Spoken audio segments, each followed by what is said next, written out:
It's his 13th here at this ballpark. No Filter Radio with Alan Cutler, brought to you by Quantrell Auto Group. QuantrellForLife.com. You know, in 162 games, you don't often say that was a heartbreaker. That was kind of a heartbreaker. Hayes with a great defensive play. Should have been in top 10 of ESPN. Marte, the right fielder, who I've been pushing like crazy. What a throw. Was that 98, 100 miles an hour? But Schwarber with home runs. But how about Abbott? 2 out, 7 2/3. Hasn't given up a run. It fell apart. He's now 8-3 on the year. 8-3 on the year. Got the first 12 guys out. And after the game, I'm watching the sound. He said, I felt good. And he had a great attitude about losing the game. No, he wasn't happy, but he said, I threw well. And I still had plenty left in the tank. And I like how I'm doing. And I made a mistake, and it cost me. But his attitude was spectacular. One of the better young pitchers in baseball. It's amazing what he's done. So that I kind of broke my heart because I really like Abbott and been pushing him like crazy, and he's really pitching well. Good afternoon, I'm Alan Cutler. Honored and pleased to be with you. Honored and pleased that you're with me. Now, trust me, I didn't wake up this morning to start talking about Matt Jones. Wasn't on my mind. I listened to his show. Yes. Every second? No, but I listen a ton. I have no problem admitting whatever I do. It's all good.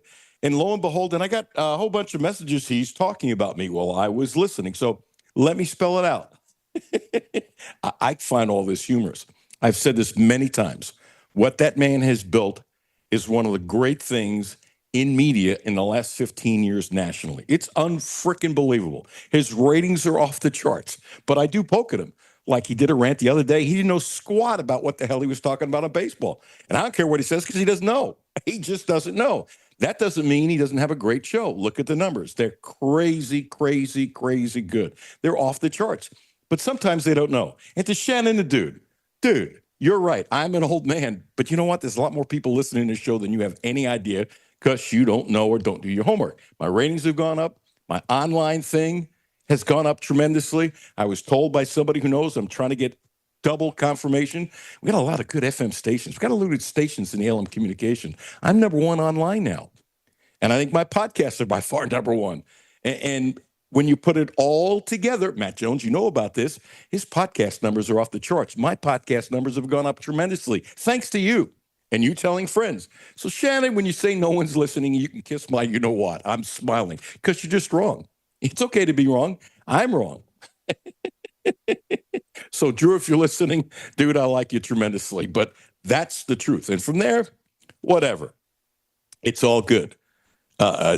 Jimmy, do you need a title? Because, Matt, we have to change things for Matt. We're saying, and every now and then, Cutler will say, Jimmy. Who's Jimmy?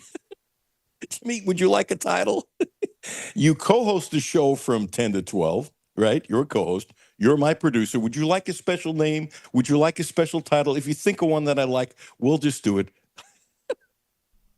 Maybe I could be just Button Man Jimmy, because you always say I'm in control of the buttons. Well, or I could be just Jimmy. I've been that before on a show. Well, there's a little bit more about you and the buttons because it's thank God you're controlling the buttons. You know how bad I am. We've been together almost 3 years. If I control the buttons, how many times would we have been knocked off the air? I think the question would be how many times would we have been able to get on the air would be the easier question to answer. It'd be single digits, probably. Oh, my gosh. I'd like to defend myself now, but I can't. For anybody watching on YouTube, Jimmy's smile speaks volumes.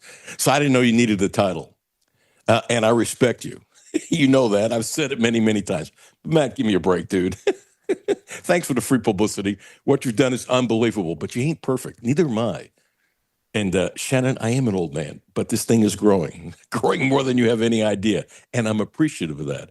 And in Spectrum, he's in stratosphere, and I'm just, kind of moving on up, just the way it is. Enough of that. Okay, to this deal with UK.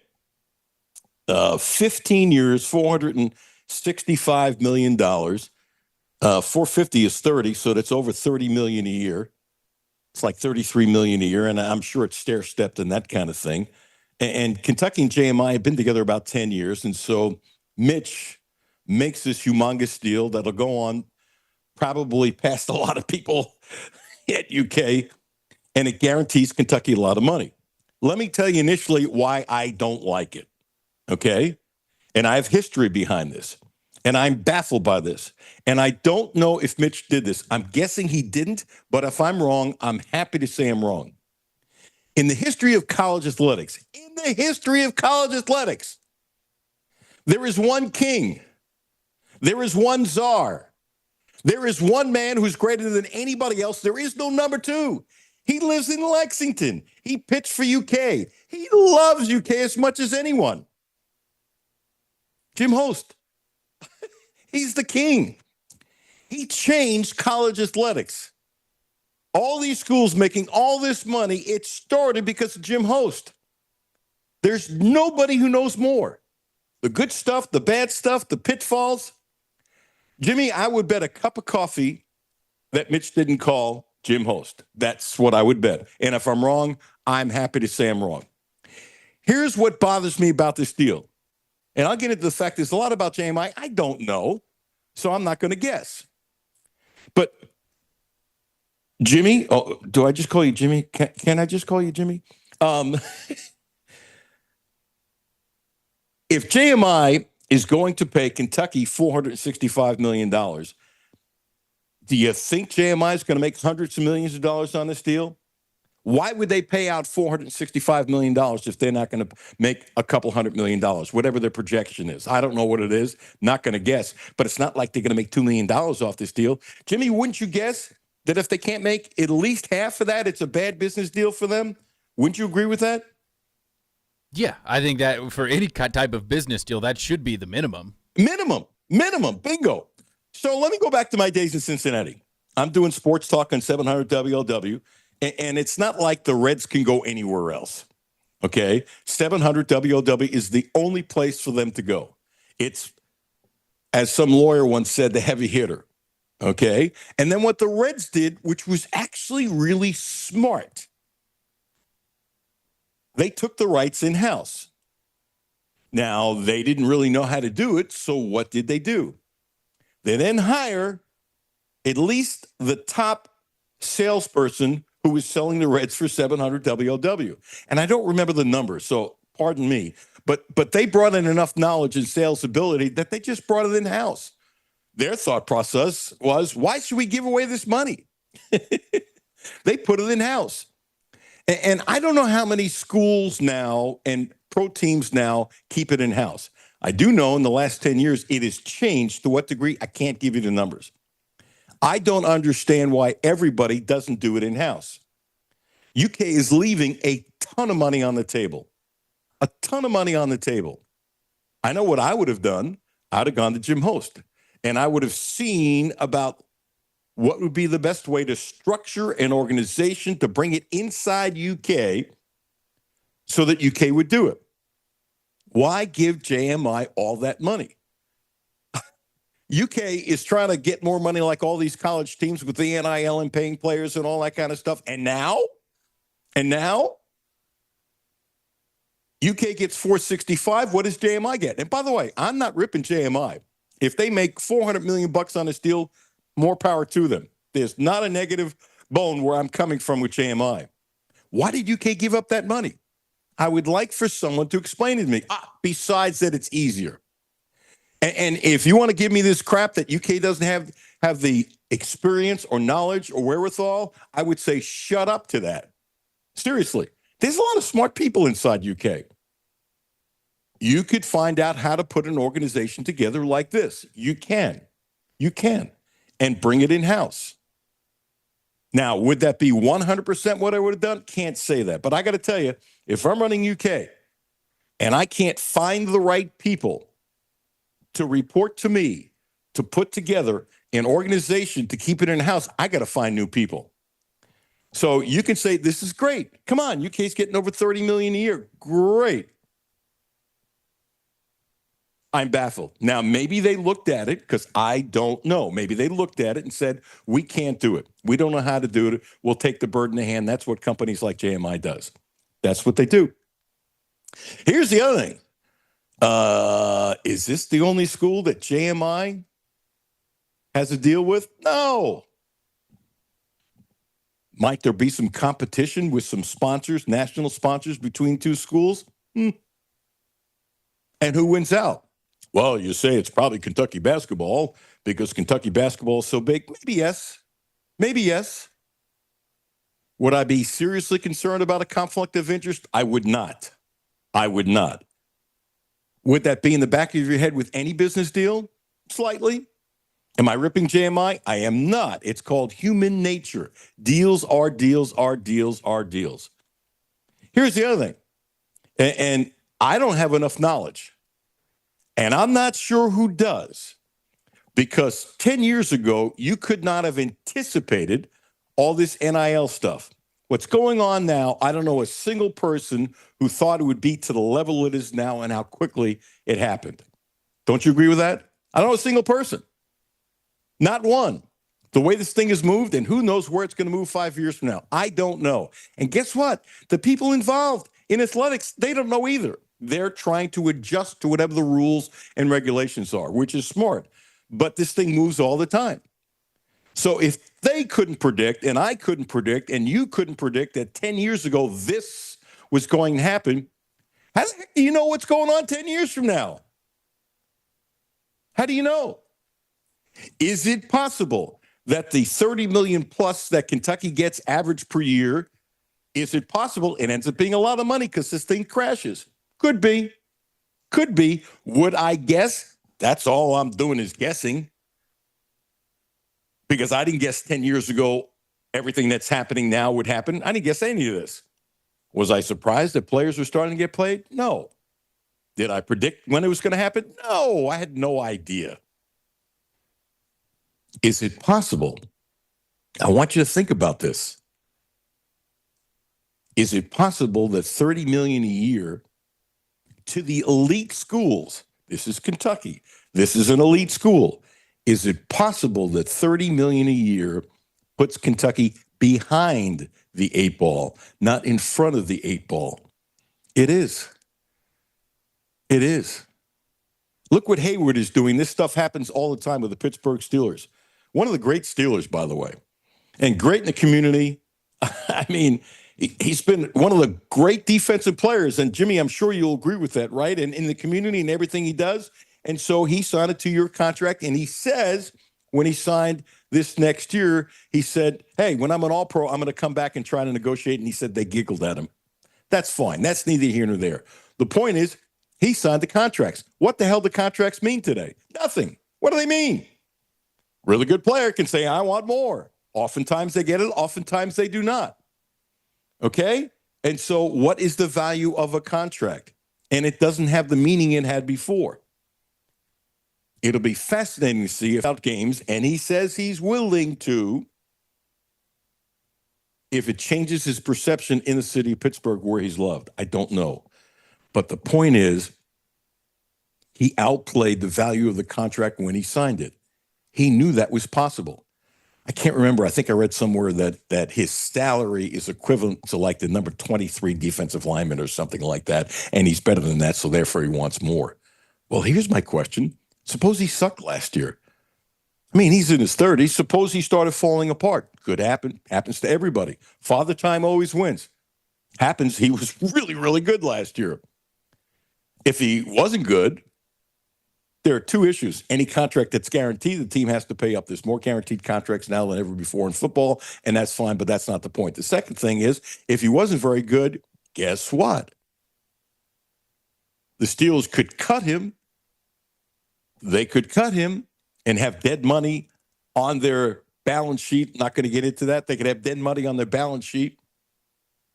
Or they could keep him on because he's not kind of worth cutting.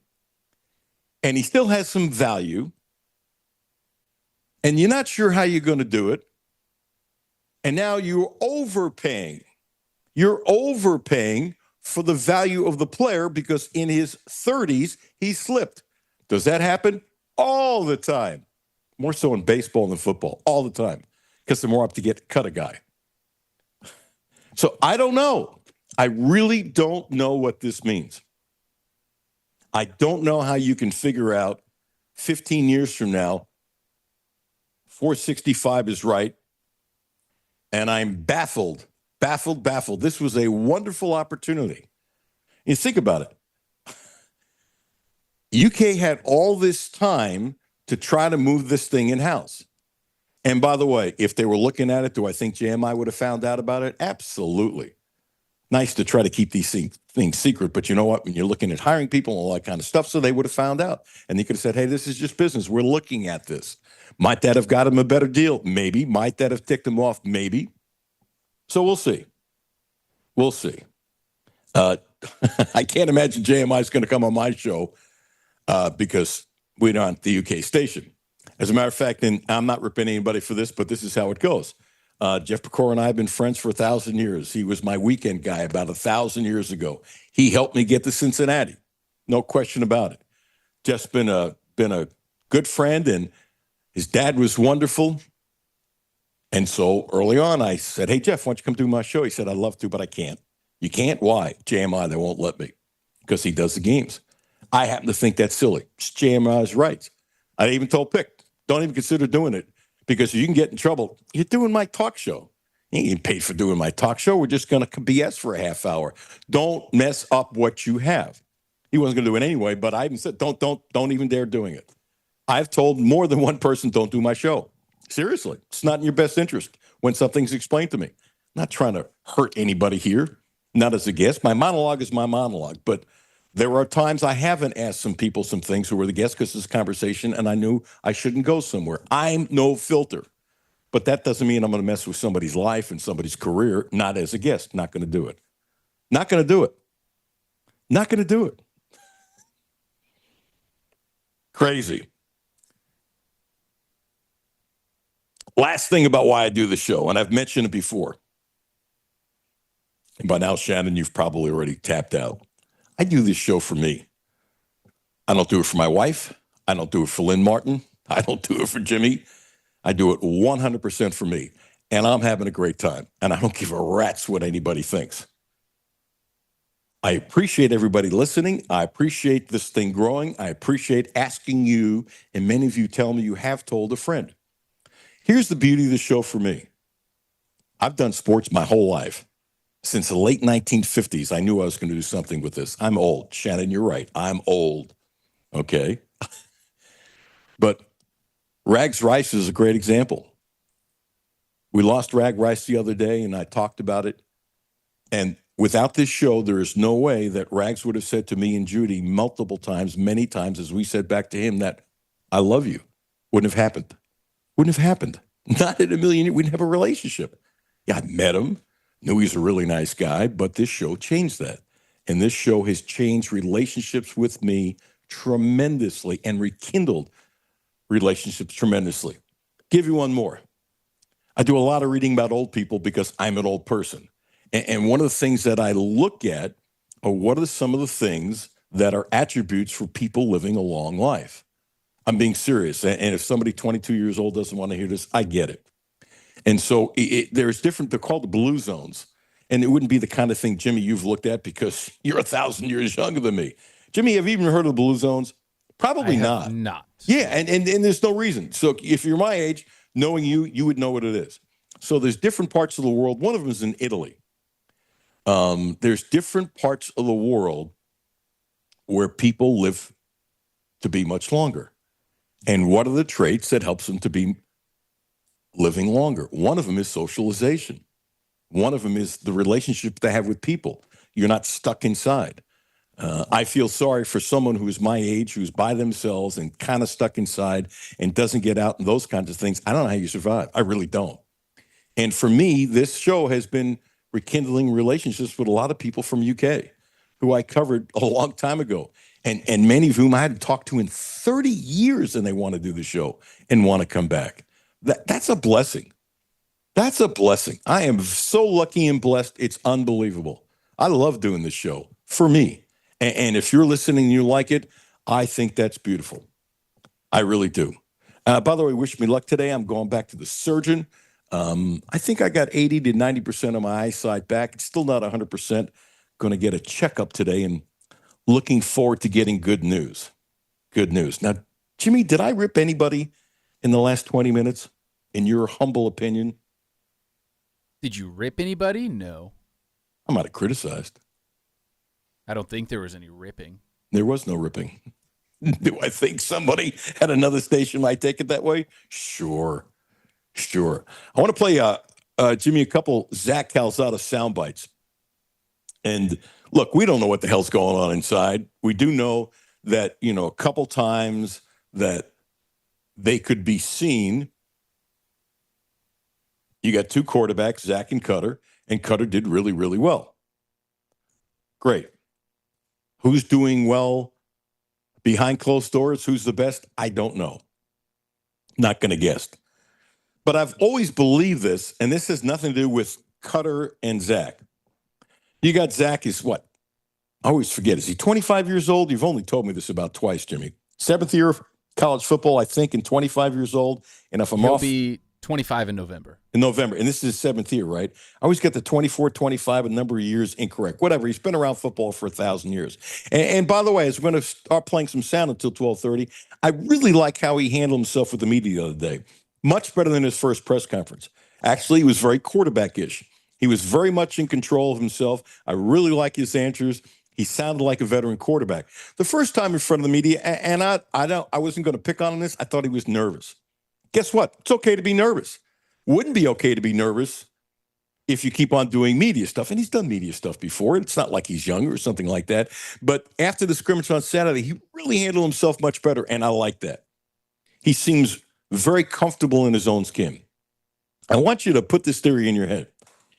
If Cutler is equal to Zach, and I'm not saying because Cutler's local and I like Cutler and his dad's done the show and I really like his dad. I think his dad's not only a really good guy, but because he was an athlete at Western Kentucky and his wife was an athlete as well. They understand what is going on. And don't forget that Cutler's older sister was the best high school player in the country, basketball-wise. So they get it. They really do get it. And so am I biased towards Cutler? Absolutely. I have no problem admitting that, but that's not the point. Forget that I even knew who Cutler Broley was. Let's say this was at Nebraska. If you have two quarterbacks, one with a ton of experience and one who doesn't have experience, but everybody knows that person's potential, and they're equal in training camp, I would actually go for the younger quarterback, and here's why. Who's got more growth potential? Think about it. Who's got more growth potential? It takes a lot of guts to make that decision, but if the youngster is equal, and I don't know if he is or isn't, I have no idea. If the youngster is equal to the veteran, why not go with him? How much better can that youngster be by game 6 or 7 when this kid has tons and tons and tons and tons of potential? Am I ripping Zach Calzada? No. Do I think Zach Calzada can be a very good quarterback for Kentucky? I do. Willie, I have no idea. Tell me how the line is, and I'll tell you how good Zach will be. Tell me how the line is, and I'll tell you how good Cutler will be. It's really simple. Really simple. Jimmy, I think we have time for maybe one clip, and then we'll take a break. And then my dear friend, Dr. John Long, my partner in Cut to the Chase, will be joining us. We'll play more football sound at 1 o'clock. And Kai McClellan, new guest, will be joining us at 1:30. So, Jimmy, will go straight down the order. So, being the genius that I'm not, we'll play clip number 1. And the into thing, if going into this, Stoops had said after the scrimmage he liked that, the obvious thing, that the offense scored. And so Calzada was asked about how he played and how he thinks the team played. I think today the biggest thing was we needed to focus on our operation. That was our first time operating under the 15-second cutoff through the headsets, or just making sure that we were lined up, ready to go, and practicing some of our tempo, staying ahead of the sticks, getting the ball out quick, being tough in the run game. And it was good to see us march down the field and score a couple times. Good to see them score a couple of times. And by the way, he praised Miller and Quisenberry, the two freshman wideouts. He really, really likes them. Two, I really like how he started this answer. I don't think he could have answered it this way the first time he met with the media. And matter of fact, it was this answer. The first time he started talking, I'm going, he seems more relaxed. And then when he did this, answered it this way, with a little sarcasm going, oh, man, he's so much better, it's not even funny. This is Zach Calzada talking about, hey, what'd you think about the battle in the trenches? Well, I don't watch it much. I got a lot of other stuff to pay attention to, but, it's nice to not have guys in my face all the time. So, those guys do a really good job, and, you can see it on film. They're fighting every day, so I'm excited for that group. Jimmy, I like that. We're gonna go clip number 3. Since that one was short and so is this, just a general comment on the offense. No, I mean, I love a lot of things about the offense. I think that our run game is going to set the tempo, and as a quarterback, the run game is your best friend. So being able to just, let those guys do their thing and manage the game, and then when my time comes to take shots and let those receivers make plays downfield, they'll be ready. They will be ready. Clip number 4. One thing that is most important for him is... I mean, for me, it's just, being a quote-unquote game manager, and it's just keeping my team ahead of the sticks. When coach calls shot plays, if it's not there, not forcing anything, taking my check downs, handing the ball off on RPOs when I'm supposed to, and just managing the game. There's big plays will come, but if you're searching for it, you get behind the sticks quickly. So making sure that I keep us in third and short situations and taking yards when we need them. How did you feel you played today? It was a decent day. Started pretty slow, but I pride myself in my ability to respond. So to come back out and lead a touchdown drive and then a 2-minute drive to score was good. 2 things in that I really like. One, he says, as a game manager, I would be willing to bet in recruiting, Bush and Stoops told them they're looking for a game manager with a strong arm who will take shots downfield. I don't think you recruit the kid decides to come, and all of a sudden you say you're going to be a game manager. Stoops wouldn't do that. Bush wouldn't do that. But say, hey, okay, guess what? If you can't throw the ball downfield, then we're going to let you take some shots. But this is a running team. That's what Stoops is. He is a running coach. That is not going to change. The other thing is, in that soundbite, what did he talk about? He talked about not forcing it. If it's not there, check down. Check down. One of the things I'm going to be curious about is how many times when he's able to, or given the play call to go deep, will he look deep first and then check down if it's not there? Where will his eyes be? One of the things I didn't like about Levison, I talked about it at the time, his eyes stared too much at one receiver. Drove me nuts. Talked about it many, many, many times. Now, if I know that, the defense knows that. And I thought it was a really, really bad part of Levis's game. I also said at the time, part of the reason he was doing that because he didn't think he had enough time with the offensive line, so he was staring at one guy, hoping that would work and go from there. But Levis was terrible looking around the field. He really was bad. And that was one of the things I thought would hamper him in the NFL, and I think it has, by the way. I think it has. We have 2 more clips. We'll play it maybe at 1 o'clock. Dr. John Wong is coming up next. Right now, I want to talk about my friends at the Quantrill Auto Group. Fast, friendly service. Quantrill Subaru, Quantrill Cadillac, Quantrill Volvo. We have not one, but we own 2 cars from Quantrill. This goes back over a decade. We've been very happy with them. They've been great to us. I trust them. The Subaru, it's a great car. I keep on saying, just because I know people do it, that take their Subaru in the mountains. And it is tough, handles the mountains. I know people that get that. In the mountains, it's dirt and grind and all that kind of stuff. And there's a Subaru, unbelievably dependable. The Quantrill Cadillac, the American symbol of elegant horsepower. And the Volvo, even when I was a kid, the Volvo was known, hey, that's a car. Guess what? You can get a couple 100,000 miles. And this is when I was a kid. So Volvo, Cadillac, Subaru, all Quantrill. Check them out. John Wong coming up next. Alan Cutler, 1300 AM, 92.5 FM. No Filter Radio with Alan Cutler, brought to you by Quantrill Auto Group. QuantrellForLife.com. Hi, this is Alan Cutler. Have a no filter comment? Hit the text line, 859-381-1313. 859-381-1313. Lexington, it's time to feel the warmth and spread the love in a brand new Subaru from Quantrill Subaru. This is Alan Cutler, and you can feel good about working with the Quantrill family for your next Subaru, because not only do we get the best in sales, service, and no gimmicks, but for decades, the Quantrill family of dealerships has donated to over 50 local charities and events. So, play as hard as you work, go where you've never been, and keep it local at Quantrill Subaru. QuantrillSubaru.com.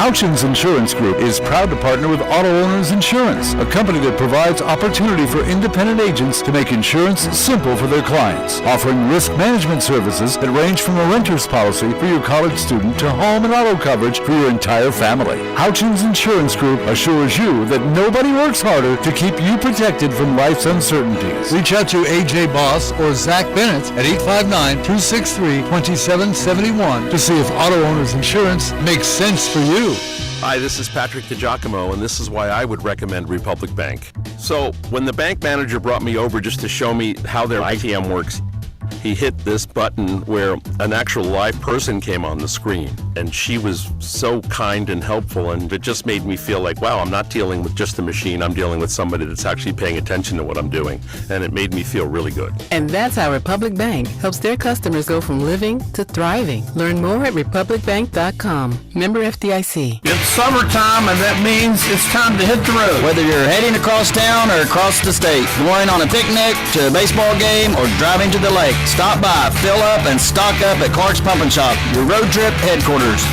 Clark's Pump and Shop has everything you need to get you to your summertime destination, including assorted Jolly Rancher or Twizzler peg bags, 2 for $5, and Jacqueline's 2-ounce steak strip or extra large beef and cheese, 2 for $6. Clark's Pump and Shop, return, refresh, refuel. Lexington, it's time to feel the warmth and spread the love in a brand new Subaru from Quantrill Subaru. This is Alan Cutler, and you can feel good about working with the Quantrill family through your next Subaru, because not only do we get the best in sales, service, and no gimmicks, but for decades, the Quantrill family of dealerships has donated to over 50 local charities and events. So, play as hard as you work, go where you've never been, and keep it local at Quantrill Subaru. QuantrillSubaru.com.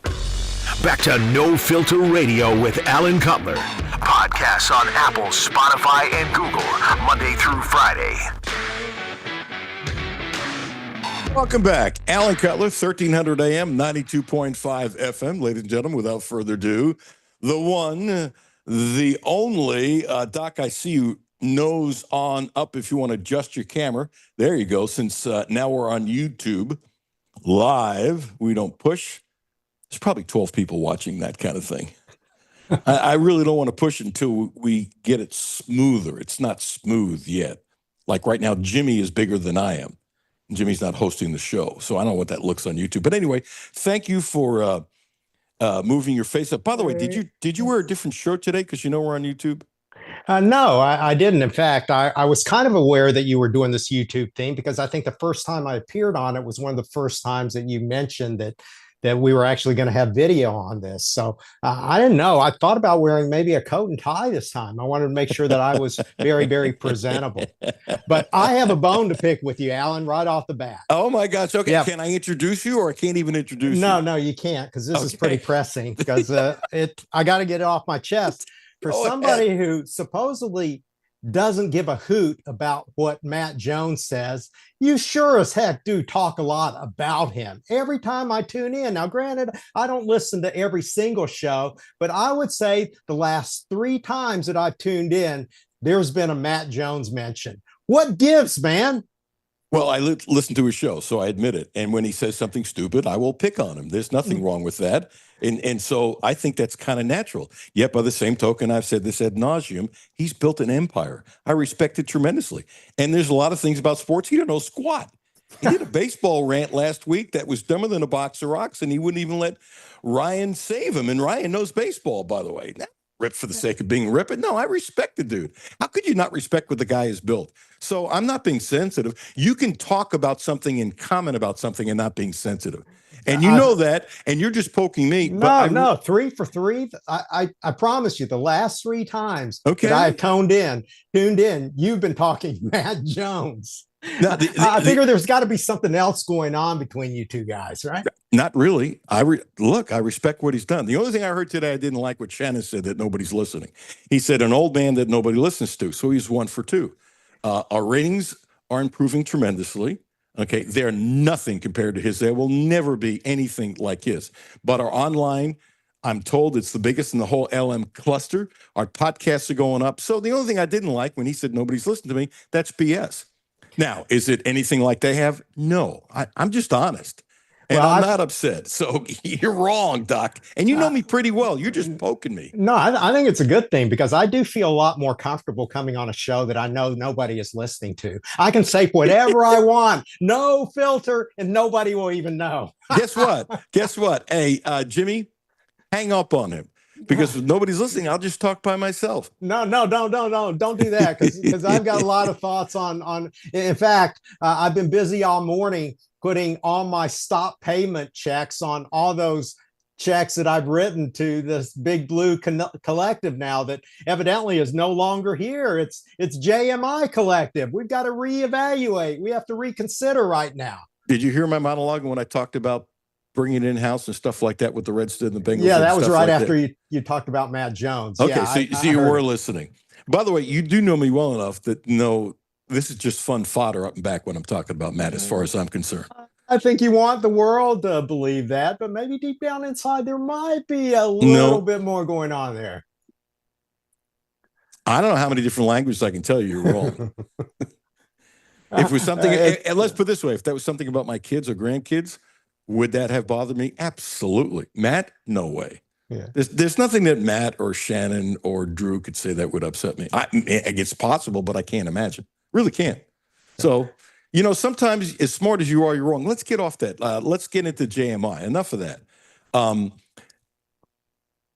I really believe, look, Jim Host too.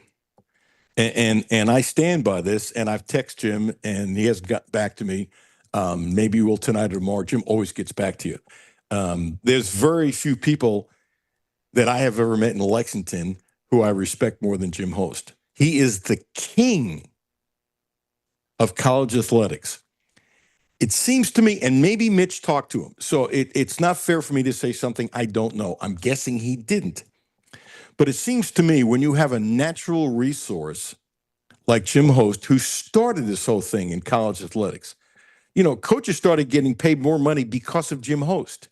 Jim Host started that. Joby Hall started making money on Coach's Show because of Jim Host. The whole world changed. You have this natural resource here in town, and what baffles me is, and Jim would have done it too. He would have done it out of love. Probably wouldn't have taken a dime. Neither here nor there. I would have asked Jim to come in and help me put together a structure of how, and this is not a shot against JMI. I promise you. I don't know enough about JMI to take a shot at him. So if JMI thinks I'm taking a shot, I'm fine. That'd be like you telling me I'm sensitive about Mount Jones, which is really, it's almost stupid, Doc, but neither here nor there. I would want to bring it in-house because you were a businessman. Really, you were a doctor, but you were a businessman. Yes, okay, I was. So I have no idea what JMI is making.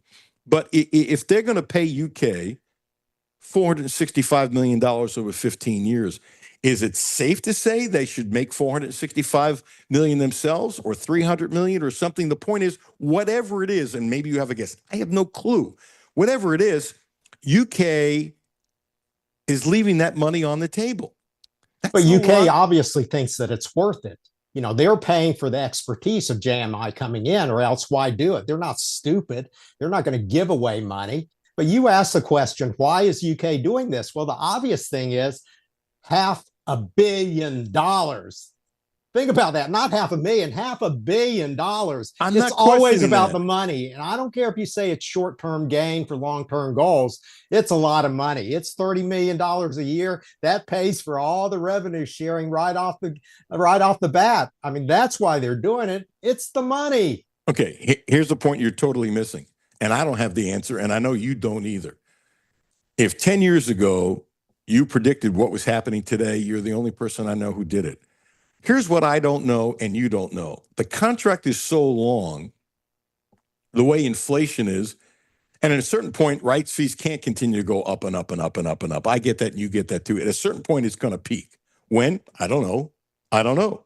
Is it possible 8 years from now, there's 25 other schools that are making $45-50 million? Maybe there's not one.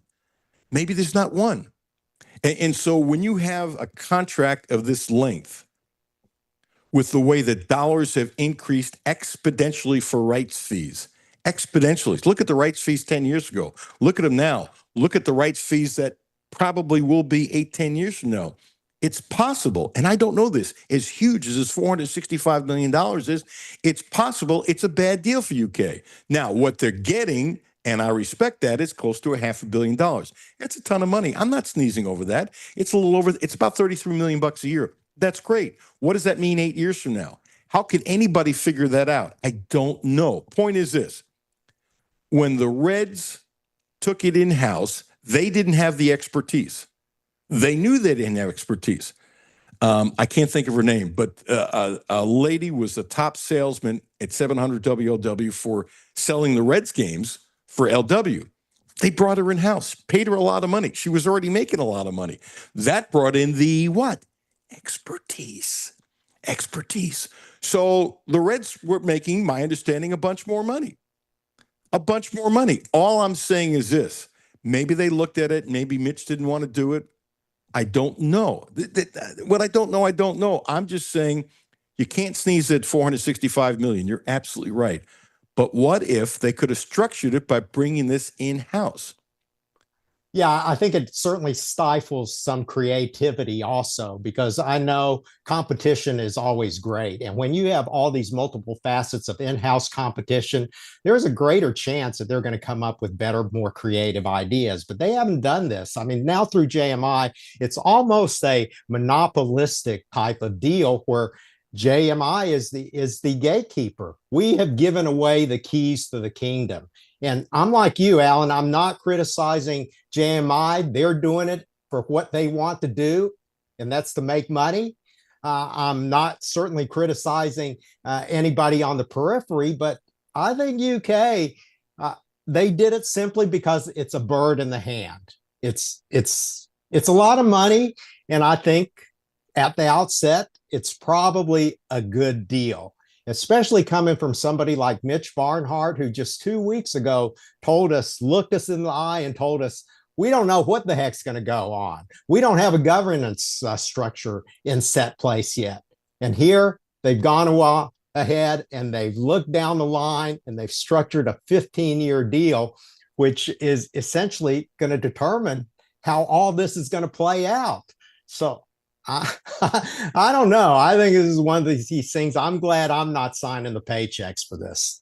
The only thing I disagree with, one word in your little rant. Your rant was really, really good, except for one word. And? Almost. Didn't like that. That was wishy-washy. That's like going back to the our kitchen table. Well, let's go ahead and strike it from the record then. Yeah, go ahead and strike almost. No. Other than that, it was a really good rant. It was a really good rant. There's no almost here. Let me throw a question at you. Pick a national car dealer, Ford, Toyota, whatever. I don't know. That doesn't matter. Again, this has nothing to do with me buying it. Pick Cadillac, pick Subaru, right? And let's say Cadillac wants to be a major sponsor and has X, I'm talking about national, has X number of millions of dollars that they want to spend on college athletics.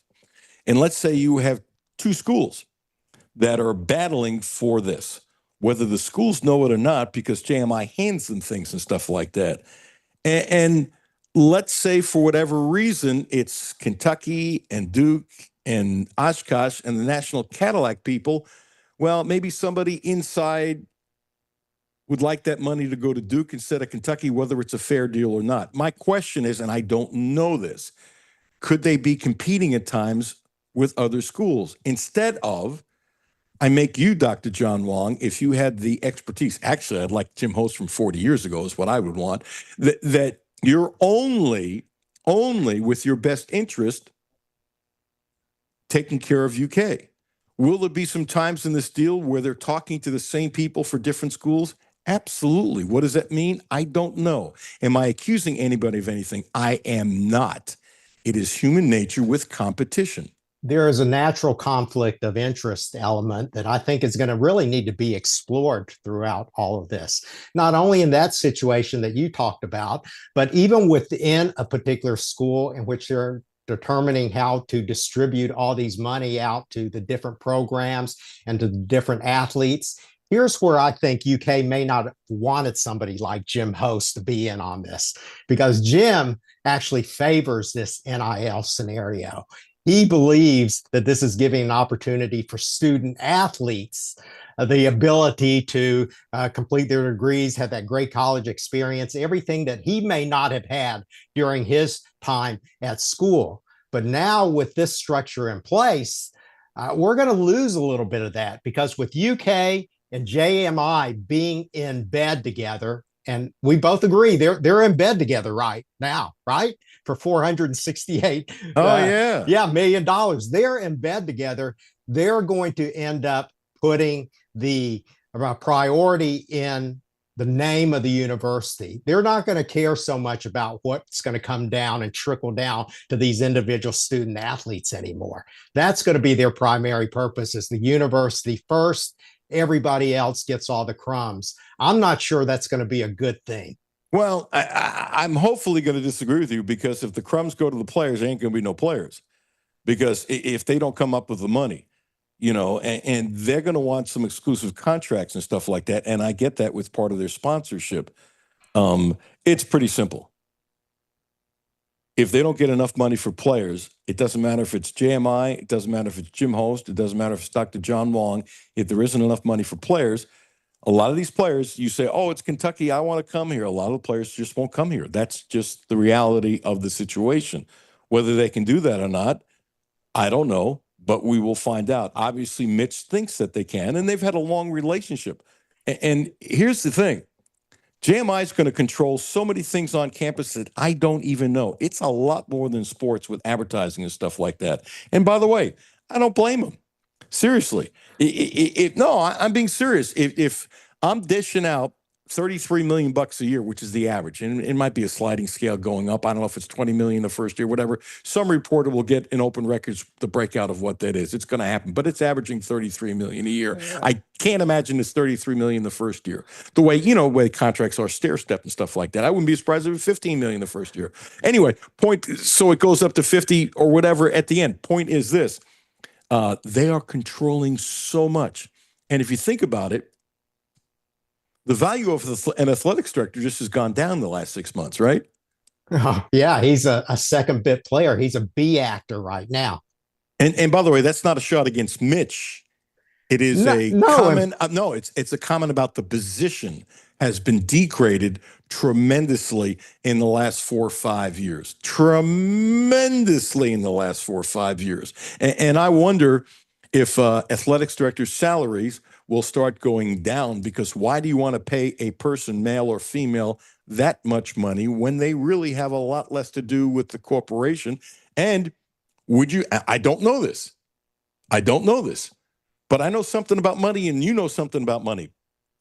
If I'm spending $33 million on a school,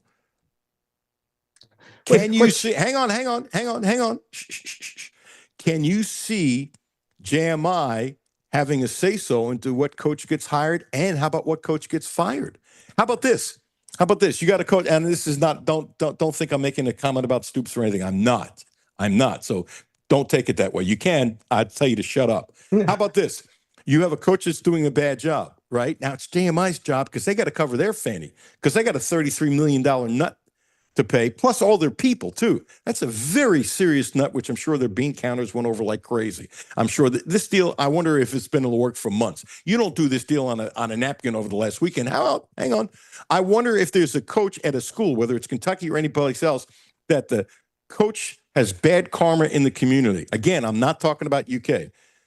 Has bad karma in the UK, and they haven't fired the coach, and they're getting feedback from their sponsors that they don't want to buy advertising with this particular sports because they don't like the coach and they don't like the program. Do not think for a second. You got to broaden your horizons with this deal. And I don't think people see this. Do not think for a second that JMI might not exercise their power and say, we got to pay you $33 million bucks a year. We can't sell bupkis because people don't like this coach and people don't like what's going on with this program, and I can't sell anything. You got to get rid of the coach. You don't think some of those things are going to be going on? You got rocks in your head. Yeah, maybe that initial $33 million is going to go to the buyout of a football coach. I'm not saying anything. I'm just throwing that out there for a little bit of skeptical fodder. No. That's not as skeptical as you think now. That's actually an intelligent comment with you being a wise butt like you were about my feelings when you were totally wrong about some guy named Jones. The point is this. If you have to pay a coach, the money comes where it comes from, and it goes into a coffer. Now, is it possible some of that money will go to buying off a particular coach at some point in time? Absolutely. Absolutely. But if you think for a second in business that a company like a JMI is just going to hand over $33 million a year and not exercise their power, people got rocks in their head. Now, will they do it quietly? Yes. Will it ever hit the media? I doubt it. Maybe. I'd love for it to have, but I doubt it. But if you don't think somebody says, I'm giving you this, I can't make any money in this, I'm losing my fanny, we're your partner, you got to protect me. Does anybody thought about this? I want you to put yourself in Mitch Barnhart's shoes. Let's put on our Mitch hat right now. All right, we're in this new era, this new landscape where nobody really knows what's going to happen 2, 3, 5 years, certainly 10 years down the line. I've come out and told people that we have no board in place. We don't know where this governance structure is going to go. Okay, I've got this relationship with this marketing firm that has been very solid over the years. They've done me good. They've done the university good. You mean I can go ahead and extend that? I can go ahead and commit to another $500 million, capital B, not million, $500 million. I can go ahead and commit to that, a bird in the hand, be able to kind of relieve all these challenges and pressures that are coming down with this revenue sharing, maybe paying off a buyout for a football coach. Yes, of course I'm going to do this. And if by chance it happens to end up working out in the long run, then I have cemented my legacy as the greatest athletic director in the history of the University of Kentucky. I think it's a brilliant move by him if you think about what's going through in his mind. Let me go one step further, although I'm not going to say brilliant, to amplify what I think Mitch did. I don't talk to Mitch. We're not friends. He might still deny it, and it's not a big deal, but he got me fired from WLAP a long time ago, denied it, but I got that from a radio executive up high. And there are times I compliment Mitch if he deserves to be complimented, and there are times I criticize him, from Elsie's contract to Cal's contract to Stoops' extension, but he's done some wonderful things for the university. I'm going to put myself in Mitch's shoes right now, and I'm saying this out of respect. This is a positive comment about Mitch. I don't know how old he is. He's in his 60s, right? Yeah, he's same age as I am. He's, I think he just turned 66. Okay. And obviously in good shape, works out, all that kind of stuff. Loves the university. His legacy is important to him. I respect that. I want you to think about this. When you say bird in the hand, it's a lot of money. You're right for a second reason. Mitch wants to leave this place in his mind in much, much, much better shape than when he showed up. And he's in the process of doing that, whether this contract happened or not. The facility built, guy's done a lot of wonderful things, and he really cares about student athletes. I'm going on a be nice to Mitch rant because I believe all this. But here's the point. I want you to think about this, and you might have to think before you answer. You're going to have to think about this. How you act today. How old are you, Doc? 65, soon to be 66 okay. in 2 weeks. Do you want to wish me a happy birthday ahead of time? Get it over with? No, I don't celebrate those things anymore. Actually, I really don't want to because you ticked me off earlier. I'm not ticked at Matt Jones. I'm ticked at you. That's the truth. No. You're hypersensitive. No, they see. You have to understand our relationship. Doc loves to push the needle with me. It's part of the beauty of our relationship, and I do it back to him. But today he's winning. He's not right, but he's winning. Let's get off of that. Now, I'm being very serious now. How you look at things at 40 is different how you look at things at 65. Here's what I don't know, but I'm going to question. It's not a shot against Mitch. I really, really believe this. At 40, you're more apt to pick up the phone and call Jim Host to try to put it together in-house. At 65, when you know your shot clock is on, if he's here 5 years from now, I'll shave my head. Not going to happen. He wants to leave here with the comfort that this place is much better off. I respect the hell out of that, by the way. And so when you say 465, you're right, Doc. And he's saying, I left this place in a better place, and I don't know what's going to happen 10 years from now. But all I know, the probability is this really works for the university, and I like it. I respect that. I would question if I was sitting face to face with him, and I would say this with respect. Mitch, if you were 40 years old, maybe he's done the research. I don't know this. I bet he hasn't. How much would you look into taking this all in-house? Because you're going to be around for another 20 years and build a Taj Mahal organization that all the big schools will actually take it in-house. Because you're right. I know this. UK doesn't have the wherewithal to do this.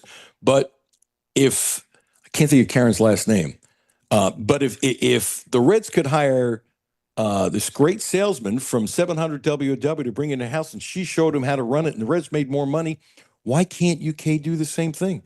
This is the Cincinnati Reds. This is big league stuff. Kentucky basketball is big league stuff. Kentucky athletics is big league stuff. I'm just saying the 465, you're right. What I don't know is, are they leaving, you ready for this? $250 million on the table. So what? Bird in the hand, JMI, if they make it worth their while, then they deserve the $250 million. No, stop this. Whatever JMI makes on this, they've got a deal. More power to them. I'm not going to be a hypocrite, and I'm not against JMI. More power to them. But the point you're missing is 465 is a lot, but suppose it could be 700 million. And okay, and it costs you X number to run it.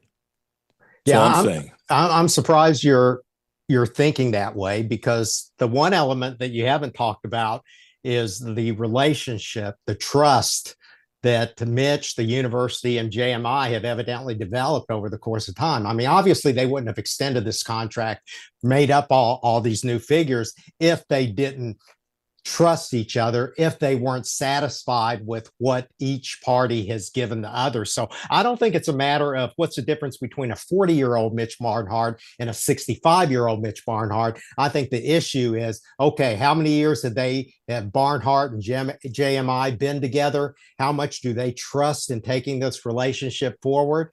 And they're really the only ones who know. They were the principal decision makers. They made the decision. You have to feel like that's the right thing to do. Now, the one thing I'm also a little bit leery of is now that all of these Kentucky fans hear that they've got this big bolus, this big influence of money coming in, is that going to kind of make them think, well, they don't need my help? What's another $5 in the pot going to matter? I think that's legitimate. I think you'll see contributions coming from that side greatly diminished. Okay. The one thing is, and I didn't mention it, goes without saying, but you said it, and that's fine. Mitch would never enter this if he didn't have a lot of faith in JMI. I thought that goes without saying. That's pretty obvious. They've had a relationship for over 10 years now. There's obviously trust. He would never go into this if there wasn't a lot of trust. I thought that was as obvious as the nose on my face. The reason that you keep harping on the fact that UK is leaving money on the table. Well, no, Mitch is saying, I'm not going to end up leaving money on the table because I know what it's like to deal with these people, and it's going to shake out fairly in the long run. I'm not shortchanging the university any at all. This is a win-win situation for both parties involved. Okay. We're going to strongly disagree. And by the way, I'm not saying they should have done it. You're not saying they shouldn't have done it? No, I'm not saying they shouldn't have done the JMI deal. I am saying very strongly that I don't see why you couldn't take this in-house if you knew how to build the right organization and bring somebody in. Look, there are assistant athletics directors under Mitch. Mitch is the CEO of this large corporation. That's what he is. He's the CEO of a large corporation. And he doesn't get his hands dirty in a lot of things, as he shouldn't. But people report to him. It's just like certain people underneath him take care of certain sports, and then they report back to Mitch. Mitch can't be in charge of everything. He's a CEO. I get that. So it would be no different hiring somebody that is ahead of the company, which how they structure this to do what Jim Host did. That's all. Yep. That's all. Okay. Point taken. No, that's good.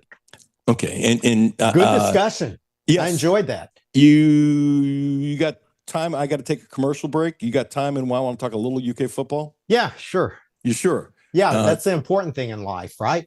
Do you want to apologize to me now?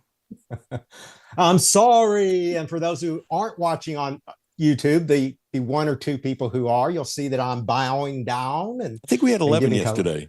The Oh, YouTube all right. thing is going to take. I'm not pushing it really hard, and I haven't even back looked at it. But the way it is now, I'm in the corner, and there's an empty screen of Jimmy's face, and I don't know how that happens. I'm not technical. If we could get this thing up running, I'd push it really good. All I know is this: online numbers, listening online, thank goodness, have gone up and up and up. I appreciate it. Podcast numbers are going up and up and up, and we have ratings. It's just getting better. YouTube, Hey, no. Yeah, 11. Boy, they've grown 5 times since the first time I was on video, right? I think it was 8 the first time, Oh, something like okay. that. Yeah, All but right. there are thousands listening in other ways. See, Shannon the dude, you are wrong. Yeah, he It's is not wrong. that nobody is listening. At least 11 people are watching. No, I don't. There, It could be. take Wait a that. second. It could be less. I don't know. I don't know what today's number is. It could be less. I have no idea. All I know is online radio podcast. That's where it's happening. Blue Lotus Health. Also happening for you, 859-533-0914, 859-533-0914. Now also providing a licensed massage therapist, acupuncture. Ramon Carriega, you could use this, doc. You really should. Acupuncture. I've had this problem with my neck because how I have to sleep because of my eye and stuff like that. So I'm now sleeping partially on my stomach, and it's really bad for my neck. And I go in there the last couple of weeks, and I can't turn my head all the way. And when I leave, I can. Seriously. I think he had 8 needles in my neck yesterday. Not the only place, but and when I left, I could turn my head both ways all the way. It's helping me tremendously. Ramon is a special dude. Use my name, Blue Lotus Health on Versailles Road. When we come back, we're going to play, Doc, Calzada comment on Cutler. Jimmy, it's clip number 6, and I want to talk about that and my take on quarterbacks in general in the large picture, and then specifically to Cutler and Zach. And I think UK is in really good shape, by the way. I mean, the fact that we're debating what we're about to debate, I think it's interesting. Having fun with you. Thank you so much for tuning in. Alan Cutler, 1300 AM, 92.5 FM. No Filter Radio with Alan Cutler, brought to you by Quantrell Auto Group. QuantrellForLife.com. Hi, this is Alan Cutler. Have a no filter comment? Hit the text line, 859-381-1313. 859-381-1313.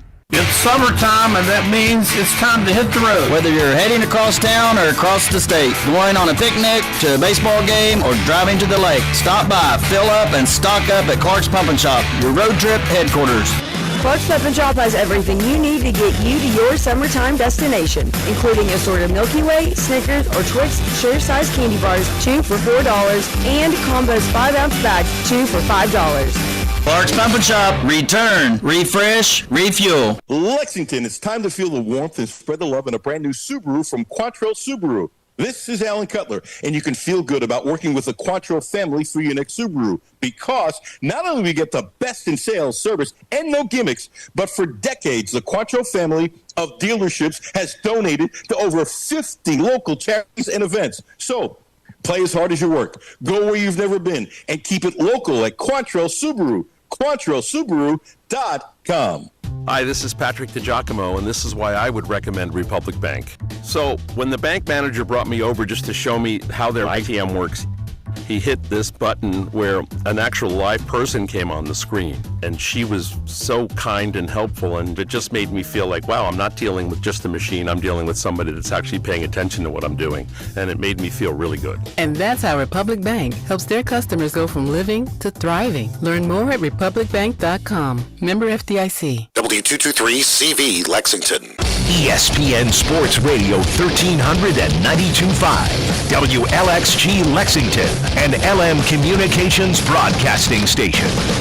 Hi, this is Patrick DiGiacomo, and this is why I would recommend Republic Bank. So, when the bank manager brought me over just to show me how their ITM works, he hit this button where an actual live person came on the screen, and she was so kind and helpful, and it just made me feel like, wow, I'm not dealing with just a machine, I'm dealing with somebody that's actually paying attention to what I'm doing, and it made me feel really good. And that's how Republic Bank helps their customers go from living to thriving. Learn more at republicbank.com. Member FDIC. Houchins Insurance Group is proud to partner with Auto Owners Insurance, a company that provides opportunity for independent agents to make insurance simple for their clients, offering risk management services that range from a renter's policy for your college student to home and auto coverage for your entire family. Houchins Insurance Group assures you that nobody works harder to keep you protected from life's uncertainties. Reach out to AJ Boss or Zach Bennett at 859-263-2771 to see if Auto Owners Insurance makes sense for you. The only no-filter sports show in Kentucky. It's the Alan Cutler Show with award-winning TV sportscaster Alan Cutler. No, Cutler's awesome. I told him, he reminds me of my young self, which was a very long time ago. But he comes in and he's eager to get better every day, and he's a really good quarterback to play with. Welcome back. Alan Cutler, 1300 AM, 92.5 FM. I cannot see Doc. Dr. John Wong, I cannot see Jimmy. Doc, can you hear me? Yeah, I can hear you. I can see you. I can see Jimmy. I can see everything. Okay, so that sounds like I somehow messed up my own Zoom thing. Are you surprised? I am not surprised at all. I'm having flashbacks of all the technology issues we had when we put together Cut to the Chase. It was the one aspect of the project that almost made me, there's that word again, almost made me regret that I initiated it in the first place. But we got things worked out and everything was fine at the very end. So hopefully you can get those issues worked out on your end right now. No, can you I see really me yet? No, I can't, and I don't know what to do. So it's all good. Okay, let's get into Dr. John Wong, kind enough to join us. Let's get into that soundbite from Zach. Now, look, everybody with your first team is going to say something nice about the second guy. That's okay. I think it's legitimate. That's okay. Nobody's ever going to rip anybody else, that kind of thing. Let me give you a hypothetical situation, and this has nothing to do with Zach and has nothing to do with Cutter. And I say firsthand, I'm biased towards Cutter. His dad's on the show. I think his dad's a great guy. And they get athletics. And by the way, he could have left to go to another school and he stayed. He's not the only one at UK. There are kids across the country, many schools, where kids actually turn down more money to stay. It's one of the stories that really isn't being told because kids are not going to really talk about it. But I know it's true at Kentucky. I've said that Ty Bryant could have stayed, could have left for more money. Seriously, but he wants to be here. He's a Kentucky guy. It's not like he's poor or anything like that. There's a lot of guys like that. And I think it's great. So when everyone says it's just all about the money, no. You got friends here. You got a bond. You're a local kid. You like it. Here's the point. I don't know this, but let's say Cutter is equal to Zach. Again, this has nothing to do with Zach. It has nothing to do with Cutter. Personally, if the young stud is equal to the older stud, who has more potential for growth? You would think the young stud. And so, one of the things that you hear, and I'm telling you, I don't know, and people saying this really doesn't make any sense. Well, even if Cutter is playing better than Zach, maybe somewhere down the road during the season he'll play. What the hell's that got to do with anything? When he's hurt, are they going to put in, different kind of sets for him? I don't know this, but my point is this. If Cutter is equal to or better than Zach, I would start Cutter because who has more potential for growth? Think about it. Which flower has more room to blossom? And I know Zach was not going to go any place where he didn't think he was going to start. And I'm sure he was told, you know what, you think he can start here and that's great, but it's still going to be competition. They didn't hand him anything. And it doesn't matter what they're paying him. And I don't care what they're paying Cutter. Really, I don't care. But if they're equal, wouldn't you go with the young guy? You would think so, but that's a decision that you pay Mark Stoops his $9 million a year in order to be able to make. There are a lot of issues that go into that rather than just pure talent on the field, though. Now you have this NIL perspective where maybe, and this is human nature, you got to figure the head coach has to be a little bit concerned about what he's told Calzada, what he's promised. Am I want to be the one that is responsible for having this guy paid so many $1 million to come in here and sit on the bench? That's got to weigh on his opinion too. Let me throw this back at you. You're still old school also. Aren't you a believer in the adage that if you have two quarterbacks, you really don't have any quarterbacks? Now, I granted this year is a little bit different. You want to have somebody in the wings ready to kind of take over in case of the dreaded injury or not. But I'm hoping this is not an indictment on how bad Calzada has been rather than how good Boley is. I think Boley has made probably more inroads and progress and put on the weight and look stronger, faster, bigger, whatever, than people had anticipated. But still, in the back of my mind, you kind of wonder, okay, is Calzada not as good as we thought he would be? Because at this point, frankly, I didn't think we would have any. It's not a quarterback controversy, but at least it's a discussion in there about two quarterbacks. Well, I'm going to give you a yes and no. I'm not going to be a hypocrite. I have used that expression, old expression. If you have two quarterbacks or three quarterbacks, you really don't have one. And so I buy that, generally speaking. But until you go to game one, and let's say it's Zach, which it appears to be, and he ends up having a really good year, that was just competition in training camp. So it might not be that if you have two quarterbacks, you don't have any. It's training camp stuff. And if Zach wins the job and he plays great, you might not see Cutler at all year unless it's a blowout or unless somebody gets hurt. So you really don't know that yet. Now, if in game 3 or 4 and you're flip-flopping up and back and you have issues, then it's a different thing. I will also say that expression doesn't always work. It works a lot. But when you had Jared Lorenzen and Shane Boyd and they were flip-flopping up and back and stuff like that, I didn't think it was true then. But I do think it's true very often. And sometimes when it's like that, neither one is any good. In the case of Jared and Shane, I don't think that was true at all. So it depends upon the situation. I don't think you can stereotype and just say it's this way. Let me phrase it another way then. This really, really cuts to the chase, for lack of a better term. What do you mean lack of a better term? I like that term. What are you talking about? It's one of the greatest book titles ever in the history of mankind, according to me. Well, and thank Judy. The credit all goes to Judy for naming the book Cut to the Chase. But okay, what was I going to say? All right, are you concerned at all that Calzada may not nearly be as good as they anticipated him to be? To have this talk, I mean, I thought at this point it would be cut clear. He's the man. All right. No second considerations. Yeah, we got Cutter Boley. We're kind of grooming him to come on board. But are you concerned that, maybe this guy's going to end up being like a bust again? No. And I'll tell you why. 2 reasons. One, and I stand by this, that Kentucky had, let's say, a big blue wall last year, which they didn't have. It's very possible that Cutter would have won the job outright. Now, I know he threw a bad pick against Louisville, but he had no time to throw. And behind a really good offensive line, you don't know how good he would have been last year. So maybe Zach wouldn't have come here if it was obvious that it was going to be Cutter's job, because he wouldn't have come here. So I don't necessarily agree with that. And the other thing, too, we've seen very little. They opened up the media session for one practice, and then there was a practice for the public. That's so little. People making these comments, you could be right, but what are you basing it on?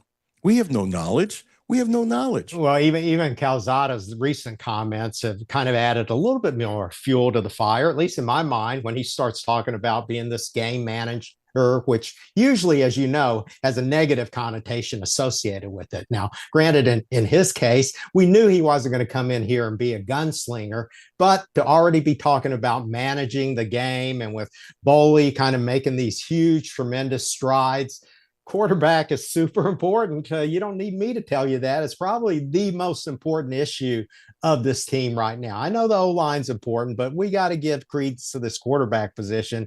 And I guess I'm just a little bit, I'm not quite as warm and fuzzy from that standpoint. I was hoping it would be full, damn the torpedoes, full speed ahead. We got this Calzada guy. He's everything we thought we hoped he would be. He's the man, but it looks like we're going to have to wait a couple of games to see how this thing plays out. I think you're totally missing the point. 100%. We don't know what's going on in practice. We don't. 2, do you know why I think, and it's pretty obvious, is the nose on my face, why Zach Calzada is saying game manager? You know why he's saying it? Why is he saying that? You've now been in the media a long time. And what he's doing, I believe, is parroting what he's been told. And so oftentimes players say things to parrot the coach because it's what they want to hear when it get back. Now that's as back to obvious as the nose on my face. Now. Okay, so yes, guess of what course he's doing. going to say that. Wait a second. He just came from a place where he was a gunslinger. Yeah, but look who's he's playing for no, right no, now. no, He's no, playing no. for Coach Mark Stoops, who would still rather run the ball every single time. You think it hasn't been drummed into his mind? Don't get behind the chains. Don't get behind the chains. That's why he's going to be a game manager. He wants that 3rd and 2, 3rd and 1. He doesn't want that 3rd and 14 that they've been used to. You're that the helping my gunslinger argument. mentality will get you into. No, he's playing for Mark Stoops. Of course, he's parroting what the coach is saying. You're not listening to me. You're not listening to me at all. I just got a message recording stop. Are we still on there? Did I say something wrong? I guess you blew it. Jimmy, we still good? I don't hear Jimmy. Let's do this. Let's take a quick break and we'll be back. Alan Cutler, 1300 AM, 92.5 FM.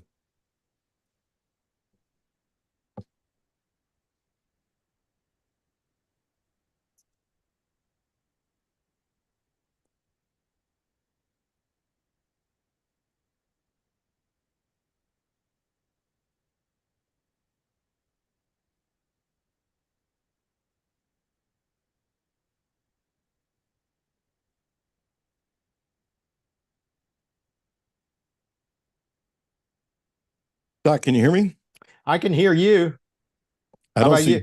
Yeah, we both need to log out. I've never had to do this before.